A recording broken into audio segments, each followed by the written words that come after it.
What's going on, guys? Jim Surratt, Hammer Strength and Conditioning, coming at you today. Want to do another gear review. Okay, so what we're going to do today is we're going to talk about two different Titan single ply shirts. So I have the Titan Katana and then the Titan Super Katana with a low cut collar. Okay, so these are two very different shirts. Okay, so let's talk about the Katana first. So they're both single ply. Again, they're both made from Titan. As far as I can tell, they're made from the same material.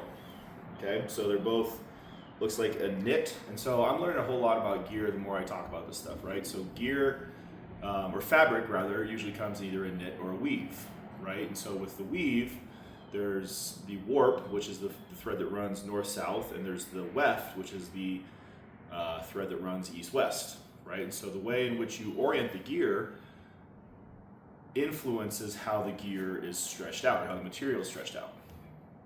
So the more I learn about this, the more interesting it becomes, because it's always interesting to see how things actually work, right? Because I think a lot of us just take, especially gear, we just take it at face value, right? We say, okay, Titan makes the best single ply gear, or Overkill makes the best single ply gear, or F8 makes the best band shirt, whatever, right?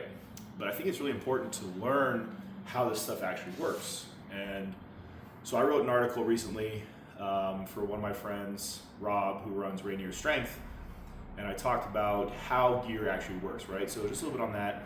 So gear works through the process of deformation and then rebound, right? So as you load the shirt or the suit or the brief, the material itself stretches, right? And so the good thing about polyester, because these are both poly shirts, so polyester has a high stretchability, right? It's very pliable under load. Now we all know that gear has a sticking point or a stopping point, right, where it locks up, and that requires external load to stretch the gear beyond what you can as a lifter, right? So if I put this shirt on right now, I could probably get it to right about here, right? If I put 405 or 455 on the bar, it's going to come all the way down to my chest, right? Because that is the external load or the weight influencing the stretch of the material. So the other thing about polyester, which is what 99% of gear is made of, minus canvas suits, is that it is very pliable relative to its tensile strength, right? Relative to its weave or its construction. It also has excellent rebound capacity, right? So that's why things are made of poly, not canvas, right? So canvas has a very, very low level of pliability. It is very hard to deform.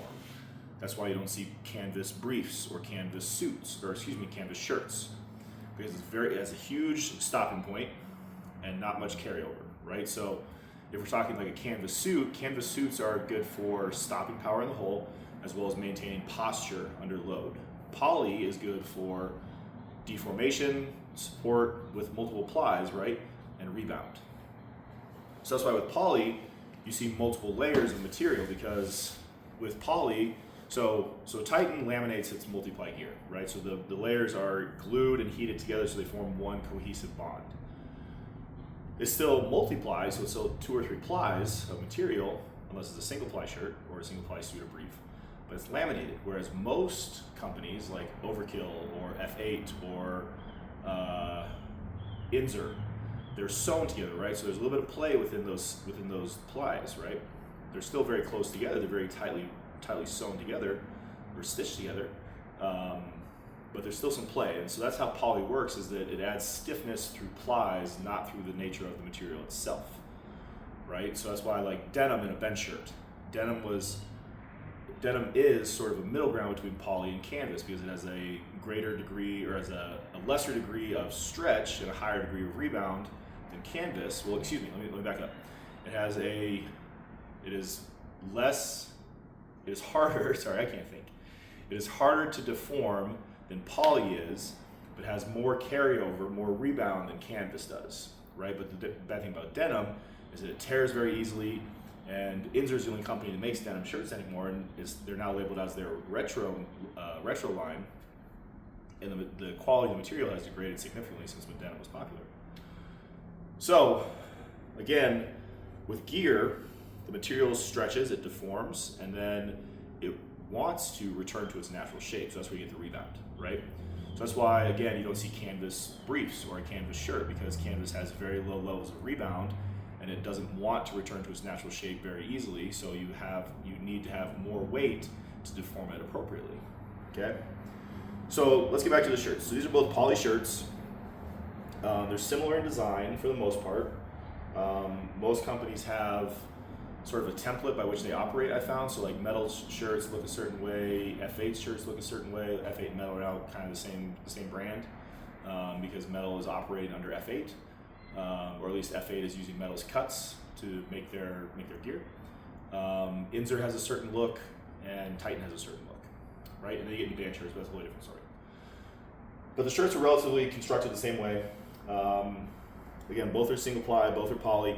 This is, I think, the more I look at it, it's a knit as compared to a weave, right? So a knit is a hook and loop, right, where the material is pulled through to create a structure. And I don't know enough about a knit yet. I'm just learning about weaves, and I'm not talking about what you put in your hair when you go to the club, right? But I don't know enough about knits yet to really talk on how they differ from a weave, at least apart from the construction of the structure itself. Okay, but so good. So we'll get to the Titan Katana here. So this is an IPF approved shirt. This is a size 44 angled sleeve. So Titan came out with this idea that if you angle the sleeves, and I think what they mean is like the seam of the sleeve itself as compared to how it's, or it could be. So if we look at the seam back here, right, the seam is sort of at an angle. I don't know if you guys can see that. But the sleeve seam runs at an angle from the armpit to where the termination of the opening of the sleeve is, right? So that could be where what they call angle. It looks like the fabric runs in the same direction. So again, with a weave, you have the warp, which is north-south, and you have the weft, which is east-west. So if you have a material that runs with the grain, meaning north-south with the warp, it's going to stretch more vertically. If you have material that is oriented so that the weft is oriented north-south, it's going to stretch more horizontally or laterally. And then you can adjust the material, like how you lay your pattern out on the material and cut it. Sorry, my back hurts, man. Getting old, man. Sucks. So if you orient the material at a diagonal, right, it changes the way the fabric operates. So this shirt, the Katana, everything runs north-south, and again, it looks like a knit as compared to a weave because it's diagonal, it's chevron as compared to square, right? So you can see that by looking at, you can tell that's what it is by that's what it is, right? So it looks like the shirt, so the chest plate runs north-south, the torso runs north-south, the sleeves are running east-west, it looks like. So it looks like they turn the material, when they cut the material, they turn the material, or they turn the pattern on the material so that it's weft oriented, so that it stretches this way and stores energy and deforms. But the chest plate is a vertical or a warp oriented cut, so it stores energy vertically, so it gives you stopping power, right? So pretty interesting once you actually start to get to the bottom of it. Okay, but let's talk about the shirt itself, not the material, not the poly, not the cuts. Okay, so this is a size 44. Oh, let's go back to the, sorry, I'm all over the fucking place right now. So let's go back to the sleeve. So it's a 44 angled sleeve. So again, it has an angle on the sleeve. Again, whether that's where the seam lies or how they cut the material, I'm not sure yet. I'm learning more about it, trying to do more research, trying to get more experience in these shirts and learn more about how they operate. They also have a straight sleeve, right? So an angled sleeve is designed for a bencher, or excuse me, an arched bencher, right? Where the straight sleeve is designed for a flat bencher. And so in my estimation, the angled sleeve allows for a little more tuck to meet that arch. Whereas the straight sleeve, again, whether it's the angle of the pattern on the material or the way that they sew the seam together, is again more designed for a flat back bencher. So you probably go out to the side more, you get more chest plate, and you get more load through the triceps, right? Because with an arch bench, you're minimizing range of motion. If you're a flat bencher, you don't have that minimized range of motion, right? But so angled sleeve shirt here, I've not tried out a straight sleeve because I'm not a flat bencher. I don't have a huge arch, but I'm definitely an arch bencher. So the chest plate is probably, let's see here, probably about 5 inches across, 4 or 5 inches across. So it's a pretty narrow chest plate. And so the chest plate and the collar is where the shirt stores energy, or at least the predominance of its energy, right? There's obviously energy stored in the back side of the sleeve. As you come down, the sleeve loads. And as you press, the sleeve rebounds. But most of the power comes from the chest plate and the collar. Okay? So the chest plate is again about 5 inches or so wide, maybe a little bit more. I'm not going to pull out my measuring stick. You guys get what I'm talking about. But it's not a huge chest plate. This is a hard shirt to touch in. It's very tight for me. I'm about 242 right now. I'm competing in July, so I'm trying to keep my weight right around there. Trying not to get too big and then have to cut a bunch of weight. Competing single ply USPA here in Arizona. But this is a very difficult shirt to touch in. Has a pretty unforgiving groove.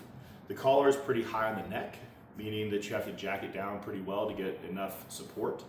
Obviously with shirts, and if you guys are equipped lifters, you know this, the higher the collar rides on your chest, the easier it is to touch because the collar stresses or stretches less as compared to down below. So if you jack the collar down, push your chest up, arch up, it's a lot harder to touch. But the opposite, or the flip side of that, is that you get more carryover and more support out of the shirt because it's warped more, right? Essentially, it's deformed more.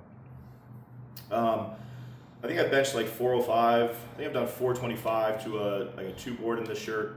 I like it. It's just very tight. The collar, or the sleeves have been shortened from where they originally were, so it sits higher up on your bicep, so it pinches that that radial artery. And so it cuts off my blood supply like crazy. Like last time I was in this shirt, I literally could not feel my hands. And then we did like 6 sets of 3 to a 2 or 3 board, and then we did a heavy single, and I just couldn't feel my hand anymore. Like literally could not feel it. So a very aggressive shirt for what it is. I've not tried the actual, like the stock Super Katana, just the Katana. Okay, but I like the shirt. We're probably gonna get it tonight. We're doing some volume to a board, and then we're gonna do a heavy single to a board after that. So I'll probably stay in the low cut collar, which is an easier shirt to touch in because it's a little bit bigger, and I'll touch on that in a moment. We'll probably use this for our heavy single. A little bit difficult to get on. Like all IPF approved single ply shirts, they are closed back, so you can't create any additional tension through cranking the straps on the back. Sits pretty high in the throat. So we put it on, I'm not gonna put it on, but like if we put it on, it sits pretty high, so you gotta jack it down pretty good. Okay? Overall, good shirt, I like it. I'd be really interested in trying the Super Katana, not the low cut collar, but an angled sleeve Super Katana, and see how that compares to the Katana. I don't know if the cuts are any different, or if it's just, I think it's the material. I think it's a heavier material or heavier poly than the Katana, and a thicker collar as well. Okay, so let's talk about the Titan Super Katana low cut collar. So as you can see right off the bat, this has a much different style collar. So this shirt's a little bit big for me. It goes on very easily, at least over the shoulders. It is a little bit tight on the arms, but it's comfortable, right? It doesn't cut off my circulation. I gotta stand up. Oh, sorry guys. But my back is killing me. So, much lower cut collar, so it stores energy right off the bat, more aggressively. You can really jack this fucker down pretty hard, and then you can really push your chest up big so you get lots of tension on the shirt. Okay, so as far as design goes, it's the same sort of concept as the Katana, meaning that the knit runs north-south on the chest plate and on the torso, and then runs, it looks like, east-west with some diagonals or some rotation on the sleeves. Again, that allows for, if the knit runs vertical, it doesn't want to move horizontally. If the knit runs horizontally, it doesn't want to move vertically. So you get stopping power through structure and geometry, and then you get rebound through the very nature of the material itself. Okay, so this is a much easier shirt to touch in. Like I said, you can jack it down pretty good. I've pressed 405 in the shirt to the chest. Not a great, even single ply bench, but you know, I'm not a great bencher. I got long arms, I don't have a big chest or big torso. And I have the 2 herniations in my neck that affect my tricep. These fingers are always numb. So this is what it is, right? I'm happy to be pressing 405 because when my injury first happened, I couldn't do a push-up, right? So I'm happy to be where I'm at. I like the low-cut collar shirt. I think the material is a little bit heavier than the Katana, not by much, but maybe a little bit more reinforced. And again, with the material, a lot of these big-time brands, so like Titan, Inzer, F8, Metal, and Overkill, they all source custom material, right? So you can buy stock poly online and you can make your own gear, right? But if you want custom-made fabrics or custom-made threads, essentially, that are made from certain blends or have a certain tensile strength or whatever, you have to do that through a textile mill, right? So that's where these companies really shine, is that they have access to this proprietary or copyrighted material that no one else can use, and thus we as consumers can't access it, right? It's like I can go build a car if I knew how to build cars, but I can't build a Dodge or Toyota or a Ford because everything that they do is proprietary and trademarked.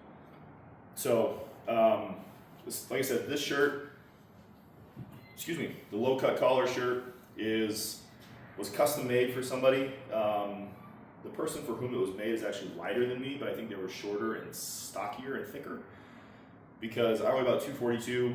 From what I'm understanding, the person who this shirt was made for was about 220. So 20 some pounds should be a pretty tight fit, but it's pretty comfortable actually. So both are really good shirts. I'm really enjoying single ply right now. Like I said, poly gets its strength through layers, and additional layers yields additional compression, right? And so gear works not only through deformation and rebound, but also compression of the joints and of the muscles, right? It creates tension, it overcomes inertia, it creates potential energy, which is then released and translated or transferred into kinetic energy, okay? But I'm really liking single ply. It's much easier to get into. It's not as stifling, right? Like the suits that I wear, I have both a Super Centurion squat suit and a Velocity deadlift suit, both from Titan. I really like them. I think Titan makes really good single ply gear so far, and I'm really enjoying it. And it's not as uncomfortable. I don't turn purple. I'm not out of breath aside from doing this video. I'm terribly out of breath right now for whatever reason. But yeah, so again, Titan Katana, smaller chest plate, harder to stretch because there's less material. It has to deform more. You have to apply more force, so you need more weight to get the bar to the chest, or you need more technically proficient, which is something I'm working on. And then the Titan Super Katana LCC, or low cut collar, much wider chest plate. Even though the neck is scooped, it's much easier to touch it as compared to the Katana. One, because it's a little bit too big, and mostly because it's too big. So, but overall, both great shirts. If you are a single ply lifter or are looking to get into equipped lifting, I would highly recommend Titan brands. They're fairly affordable. You can find them on eBay. There's a guy called Max's Coins on eBay who has a ton of single ply stuff and some multi-ply stuff. He keeps really good care of his material or his inventory. Really affordable rates, much well below market value because they're all used. Some are very new, some are like more heavily used, so you just gotta sort of filter through. But again, Max's Coins on eBay, that's where I got my stuff, and so far really good. So hopefully this has been informative. Hopefully you get something out of this. If you have questions about how gear works, please send me a DM at hammersnc on Instagram. You can email me at hammersnc@gmail.com, or you can send me mail. I'm not gonna give my address, okay? Again, hopefully this was informative. Hopefully you enjoyed it, and as always the pain.